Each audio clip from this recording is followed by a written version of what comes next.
Hello, YouTube, and welcome back to my living room. Not that you've been here before, except in a short video when I was explaining myself building the house. It's kind of janky right now, but, that's just how it goes.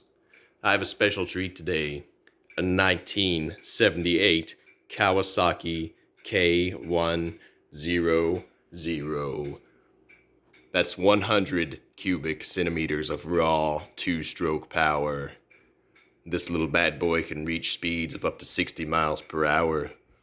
It's an absolute beast. But unfortunately, it didn't take me long to figure out what was wrong with this here speed demon. And that is, it had no compression. Why did it have no compression, you ask? Well, see if you can spot the reason. The reason for anyone who knows how bikes work is the cylinder has a nice chunky wonky right out of the side of it. Now, fortunately, the honing of the cylinder is still in decent shape. So I'm going to try to replace the piston and rings and see if that lets me get away with a running bike. After that, I have a new chain and sprocket ordered to put onto this bad boy. You might ask why. Well, have a look at those teeth. If my camera can ever focus, they're worn slap to points, which means your chain's gonna fly off and break shit, which is actually already the case, as we can see from the previous owner's wreckage. So I have, unfortunately, already done some work here to get spark back to the beast. And sorry, I didn't record that. But I'm recording this. We're going to replace the piston and the sprockets. And then we'll see if we can take this fucking son of a gun on a test ride.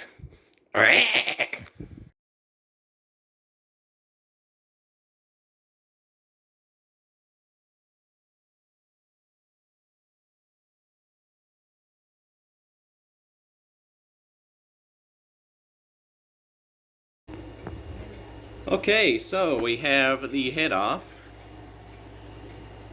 Came off easier than I thought it would. And there's our cylinder. Let's, I guess next we need to get that off and compare it to our new part to see if they match.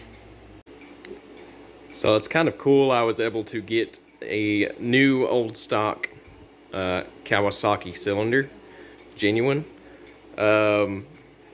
It's for a G7, but apparently they use the same cylinder, so hopefully this matches.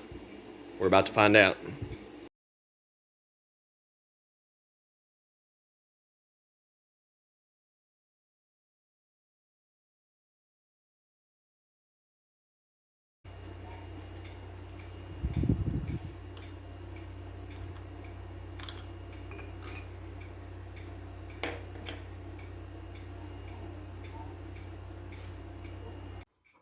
So there's the old cylinder out. You can see the damage right there. Like literally it didn't even block the ring. And also the ring is snapped over here on the top. So really not sure what would cause this sort of damage. Thankfully the cylinder seems to be okay. So I will put the new cylinder in and we'll see if it'll fire up for us. Hopefully we'll at least get some better compression. So there are the two cylinders lined up. You can see that they are an exact match. So we should be good to throw the new one right in.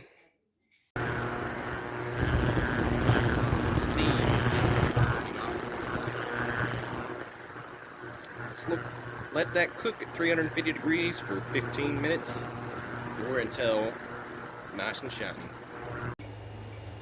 This episode sponsored by Domino's.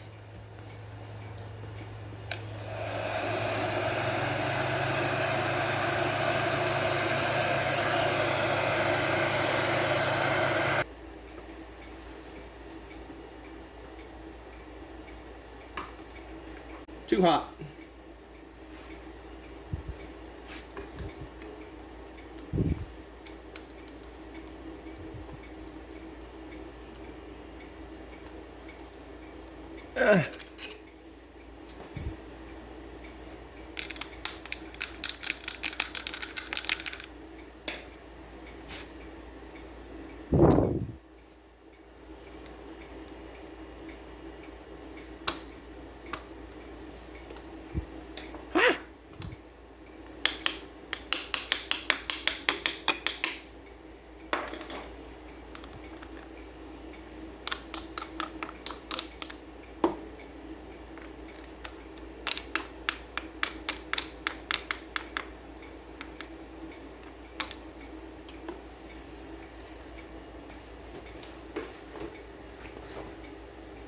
That looks perfect.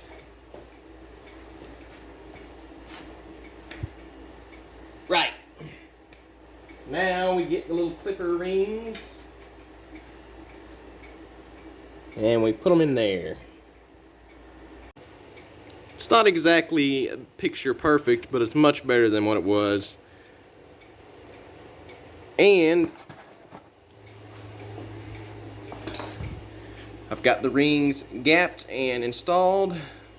So all that's left to do now is put the cylinder back on, bolt shit up. Oh, and I'm using cooking oil for assembly oil because I don't have any motor oil. But it's just to give it a little lube. I'm going to do a fresh oil change. Not that this thing uses oil, but I'm going to actually, put extra oil in the gasoline when I run it. So that should be good.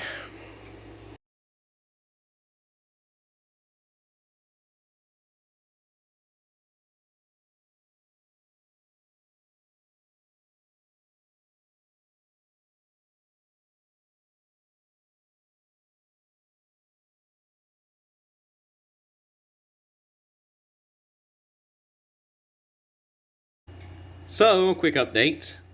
I didn't realize the piston I bought was oversized, so I had to go have this machined, which I guess is a good thing because now I've got fresh honing and everything on there. So let's throw this on. I filed the rings down before I had it machined up, so their gap is a little large, but we're gonna try it. We'll see what compression we get. If it's good, then I'll leave it. If it's not, then I'll have to just order a new set of rings, which is like 15 bucks. So now we can put the thing back together.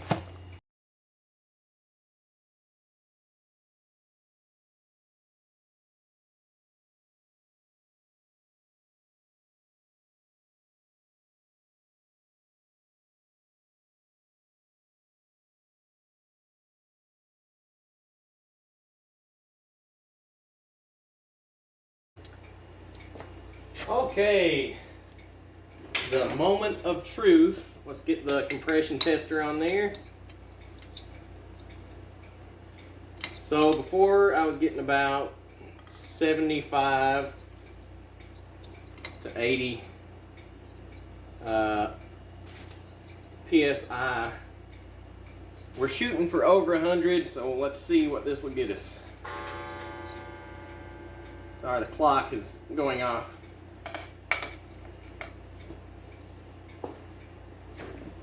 Guess you might want to watch, eh? Let's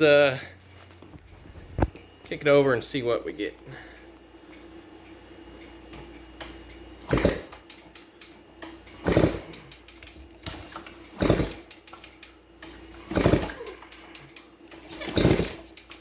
Oh, yes. So, I reckon if I throw a little gas in this thing, put the spark plug back in, we might get it to fire. But I will have to move it outside for that. Nice. All right, I know it doesn't have oil in it, but we're gonna do this and see if we can get a little life out of it.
alive. Continuity? What's that? Anyway, we have the tank all drained out. You see, it's got a bit of rust going on. So, we're gonna go the old vinegar method. First time trying this. I got distilled water to wash it out with later, and baking soda to neutralize the vinegar. Let's give it a shot. Uh-oh, upside down. I actually love the smell of vinegar. I need a funnel.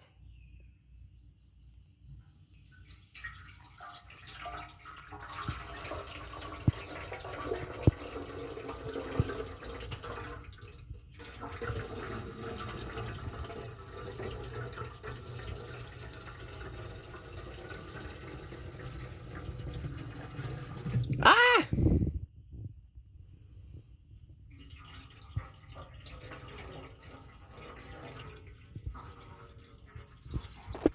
Damn.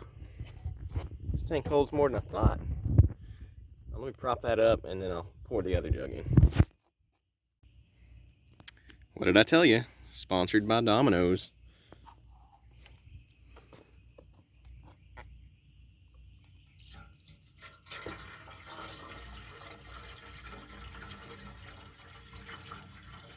Hope I got enough.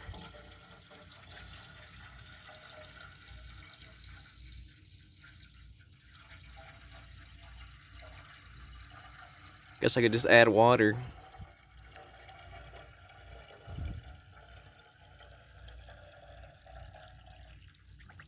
Oh, yes.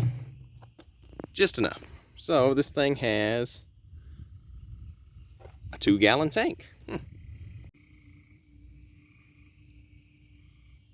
can see it bubbling up. So now I just gotta leave this for like 2 days. Right, so while the gas tank is percolating, I'm gonna go ahead and change the sprockets and the chain, which I have never done before. So we'll see how that goes. Right, so I forgot to turn on the camera, but here we are. It's just replacing a chain and sprockets. This chain looked alright, except they had like a failure right here. And I think that's what caused that bit of damage there. This sprocket came off super easy. To get this off, you just had to take the axle out, pull it out, and then we got the old sprocket off.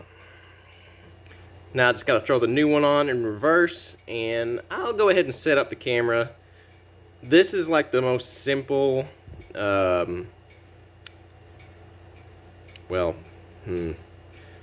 if you look up a video on how to do this, it will be more complicated than doing it on this bike, because this is about as simple as they come. So yeah, time-lapse time.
Okay.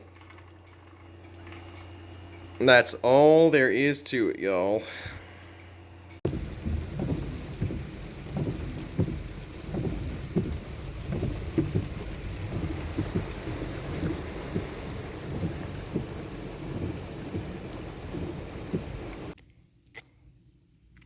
So the tank is done. See how much better that looks. The vinegar was actually going too slow for me, so I went and bought a bunch of drain cleaner, which is like 10% hydrochloric acid, and that cleaned it up overnight. All I did afterwards was rinse it out real good with water and try to get as much of the water I could to drip out, and then put some two-stroke fluid in there and shook it around real good to coat everything with some oil. And then I shot compressed air through it to get all the liquid out. So it's pretty much good to go now. Gonna paint just a little bit on some of these rust spots, and I also have a little bit of bare metal showing under here that I need to just throw a little coat of paint on, keep it from grounding to anything. Okay, so I may have went a little overboard with the paint on the gas tank. Just threw some fresh blue on there, and the bottom there too. I gotta get that dent out of there, but it does look way better. So I guess it's ready to fire up after I throw some gas in it. Ain't got no gas in it. Okay, that's not supposed to. I know what's wrong with it. Ain't got no gas in it. Okay, gentlemen, got the horse there, and put the new carb on, and got it mounted up correctly. I think it's gonna fire up, so let's give it a shot.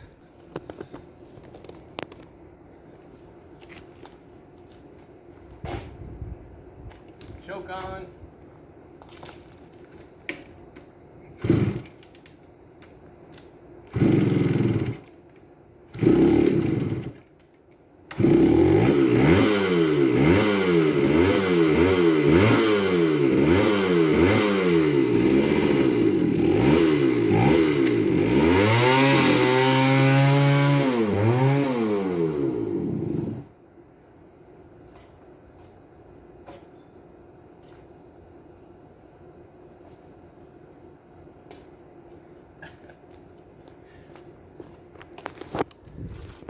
So, it moved.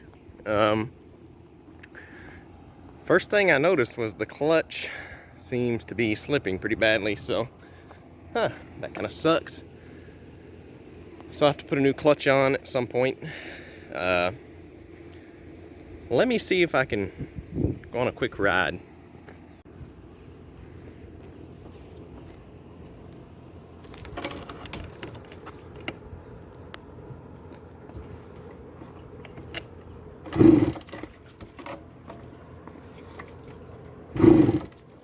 Oh.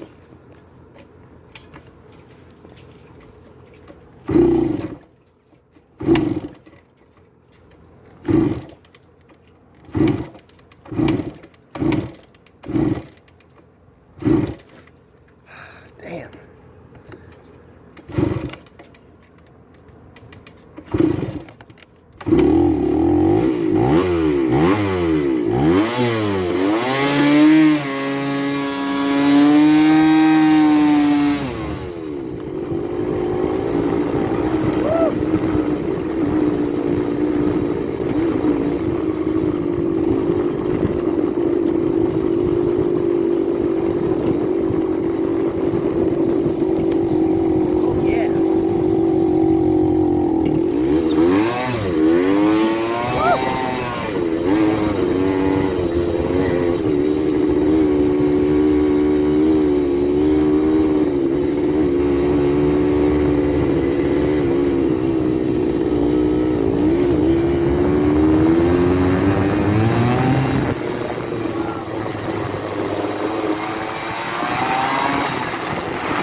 Okay, that is that, guys. I got it running. All it needed was a new top end, I guess, and carburetor. Gonna have to put a clutch on it, because the one on there is like burnt, slap out almost. Can't get it above second gear because it just starts to slip. It won't go anywhere. But yeah, thanks for watching the video. It's been a couple weeks in the making about. Honda CM400 still kicking it. This thing has been a headache, but I finally got it to where it fires up just about every time, and it hasn't left me stranded in a couple weeks. So yeah, that is the KE100. Stay tuned for another video. We'll try to clean it up a bit, give it some fresh paint, and clean up the shocks and stuff. Peace.